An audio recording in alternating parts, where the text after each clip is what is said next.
probably cross dress in your spare time. I know you cross I don't dress. know what RuPaul sounds like. Hey, I know do you know for a what fact RuPaul that you sound like? motherfucking Hey, cross Truther, dress. do I know you for a know what fact you do, nigga. RuPaul sounds like? I know for a fact that you cross Never dress, heard nigga. that nigga talk in my life. So I you know know for what a that nigga fact you sound do, like. nigga. You know what that nigga sound like. I don't know what he sound like, nigga.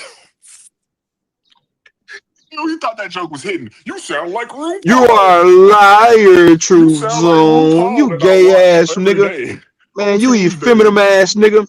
You See, sound like after I chop your RuPaul. head off, nigga, I'm gonna go live, Talking nigga. shit. I've been And then picking you. I'm gonna continue. Now Then you I'm gonna mad. continue You this finna go ass whooping. live out of anger. You been getting cooked on True for And shit. then So I'm now you gonna finna continue go this ass live. whooping. No, You it ain't finna about go ain't. I was gonna live go and think live about me anyway. some more. I was You gonna finna go go live live anyway, and think pussy. about me some more. I You was gonna finna go go live live and think anyway, about me Ray some more. Charles looking You ass nigga. better go live and think about me some more. And I'm not gonna show Stevie up. Wonder ass I nigga. got better shit to do. I'm not gonna show up. There's a You gay finna flag talk in the about me sky all for day, and I'm your not finna show love. up like you did the first I time. don't give You a be fuck, talking nigga. about me all day. You I put me don't give a up there, flying and you fuck. gave me free publicity. But watch this then. Watch this. Then I'm going live right now. Watch this. I'll be right back. I'm Go gonna start the do it. live right Bye. now. I'll be Thank you, Jesus Christ. About time. Hey, Truther, that's how you deal and trigger a weird nigga. He gonna be so triggered over see, this. Watch. Jesus I'm finna make him. Christ. I'm That's how finna you make trigger a him weird jump nigga. off a fucking Jesus cliff. Watch. Christ.